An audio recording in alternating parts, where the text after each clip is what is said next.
আসসালামু আলাইকুম। তোমার প্রতি অনুভূতি গল্পের ৯ নম্বর পার্ট আর ৮ নম্বর পার্ট কালকে আপলোড দিছিলাম, কিন্তু কমিউনিটি গাইডলাইনের কারণে ভিডিও রিমুভ হয়ে গিয়েছে, যার কারণে আমি আমার ইউটিউব চ্যানেলে ৮ নম্বর পার্টটি আপলোড করে দিই। তো তোমরা গিয়ে দেখে আসতে পারো। আর যারা যারা দেখতেছো আমার এই ৮ নম্বর পার্টটি কপি করে টিকটকে ছাড়তেছে, শুধুমাত্র সাইদ ভাইকে আমি আমার ভিডিও আপলোড করার পারমিশন দিছি। আর যারা যারা ভিডিও আপলোড করছে সবাই ফেক, তো তোমরা ওদের ভিডিও দেখবা না। তো চলো বেশি কথা না বলে ভিডিও শুরু করা যাক। মিথিলাকেও দেখছি আমার দিকে চেয়ে আছে, হয়তো কারো কাছ থেকে শুনেছে আমি কলেজে এসেছি, তাই হয়তো এক নজর দেখার জন্য দূর থেকে তাকিয়ে আছে। আবার আমার ধারণা ভুলও হতে পারে। আমি বেরিয়ে যাওয়ার জন্য হাঁটতে থাকি, মাথা নিচু করে মিথিলাকে দেখি নাই এমন একটা ভাব নিয়ে, কিন্তু মিথিলাকে আমার দিকে এগিয়ে আসতে দেখছি। আমি পাশ কাটিয়ে চলে যাব, এমনি মিথিলা ডাক দিল, অনিক তোর সাথে কিছু কথা আছে। মিথিলা আমার সাথে কি কথা বলবে আমি জানি না, আর জানতেও চাচ্ছি না, তাই না শোনার ভান করে হাঁটতে লাগলাম। মিথিলা পেছ থেকে সামনে আমার পথ আটকিয়ে বলল, অনিক প্লিজ একবার শোন। আমি বললাম, কি বলবি তুই? তোর জন্য আমি বাসা ছাড়া হয়েছি, এমন একটা অপবাদ তুই দিলি যার কারণে 1 মাস ধরে আম্মুকে দেখি না, আব্বুর কথাও শুনি না। আব্বুর কড়া শাসন আমার জীবনে নাই। আমার সাথে কথা বলার অপরাধে ভাবিকেও বাপের বাড়ি পাঠাই দিছিস। কেন জানি রাগ আর কষ্টগুলো চোখের পানি হয়ে বের হচ্ছে। মিথিলা বলল, অনিক তুই আমাকে মাফ করে দে। আমি জীবনে এমন একটা ভুল করেছি যার জন্য আমি রাতে চোখ লাগিয়ে ঘুমাতে পারি না। চোখ বন্ধ করলেই আমার পাপের দৃশ্যগুলো আমার চোখের সামনে ভাসে। মিথিলার চোখ বেয়ে পানি পড়তে লাগলো। আমি বললাম, মিথিলা নেকা কান্না করার কি আছে? যা চাইছিস তাই তো করেছিস।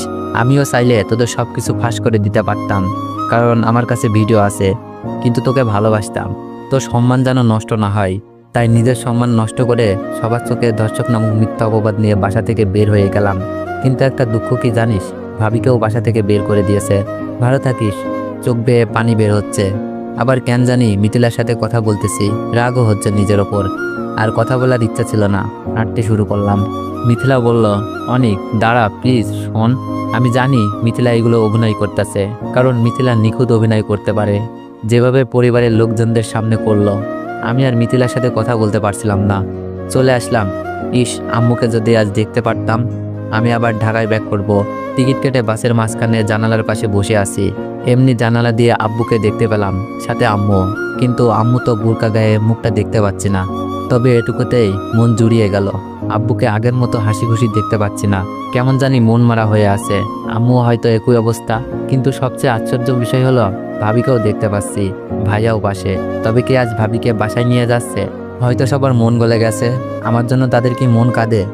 আমি বাসা থেকে বেরিয়ে যাওয়ার পর একদিন পরই ভাবিকে তার বাপের বাড়ি চলে যেতে হয়েছে। ভাবি কেমন বাসায় সবাই জানে। ভাবি ছিল সবার পছন্দের, কার কি প্রয়োজন খুব সহজেই বুঝে যেত, যার জন্য ভাবিকে নিয়ে কখনো ঝগড়াও হয়নি। হয়তো আমার প্রতি রাগগুলো এমন প্রকট ছিল, যার জন্য ভাবি আমার সাথে কথা বলতে শুনে উল্টাপাল্টা ভাবতে সাহায্য করছে। আজ নিজের চোখে ভাবিকে বাসায় যেতে দেখবো স্বপ্নেও ভাবিনি। এখন আমার ভিডিও পাওয়ার কোনো প্রয়োজন নাই, ভাবির নিজের সংসার ফিরে পেয়েছে। এর থেকে খুশির খবর আর কি হতে পারে? তবে আমার একটা কাজ করতে হবে, ভাবির সাথে কথা বলা একদম বন্ধ করে দিতে হবে। হয়তো আবার আমার সাথে কথা বলতে শুনলে বা দেখলে এরকম খারাপ ধারণা আসতেই পারে। তবে শেষবারের মতো কথাটা বলে নিই, সত্যি কি বাসায় নিয়ে যাচ্ছে নাকি অন্য ব্যাপার? কথাগুলো ভাবতে ভাবতে পরিবারের লোকজনগুলো ভিড়ের মাঝে মিলিয়ে গেল, চোখগুলো ভিজে গেছে। যদি একবার আম্মু বলে ডাকতে পারতাম, আব্বুকে আব্বু বলে ডাকতে পারতাম।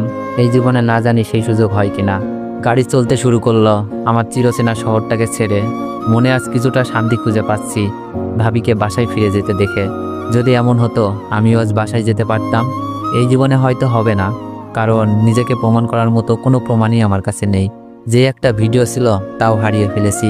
শুধু ভাবি জানে আমি নির্দোষ। সেই কথা বলতে গিয়ে বাড়ি ছাড়া হয়েছিল। আর মিথিলা নিজেকে কখনোই ছোট করে সত্যিটা বলবে না। আর দুলাভাই তো নাই। আম্মুর কথা মনে পড়তেই চোখ বেয়ে পানি পড়ছিল। পাশ থেকে আম্মুর বয়সী কেউ বলে উঠল, কাঁদছো কেন বাবা? চোখের পানি মুছে বললাম, আম্মুর কথা আব্বুর কথা খুব মনে পড়ছে।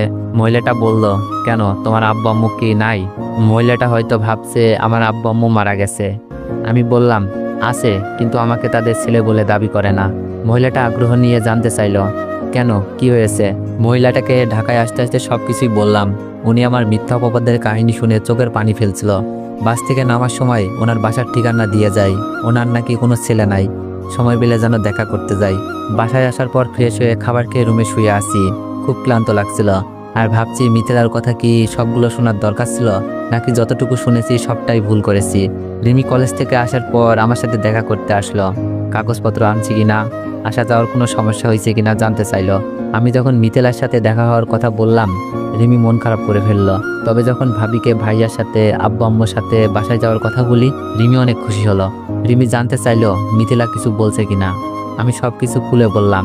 রিমি বলছে মিথিলার সাথে কথা বলাটাই নাকি আমার ভুল হয়েছে। রাতে ভাবি ফোন করলো। আমি বললাম, হ্যালো ভাবি, কেমন আছো? ভাবি বলল, ভালো, তুমি? আমি বললাম, আমিও ভালো আছি। অনেক, আজ তোমার ভাইয়া আর আব্বু আম্মু আমাকে বাসায় নিয়ে এসেছে। ভাবির কথা শুনে মন ভরে গেল। তাহলে ধারণা সত্যিই ছিল।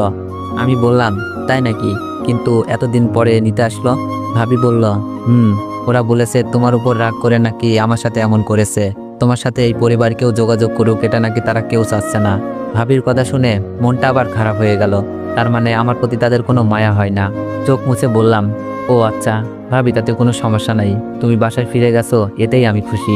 ভাবি বলল, আমি তোমাকে বাসায় ফিরিয়ে আনার সব চেষ্টা করে যাব, দেখবা আমি জয়ী হবই।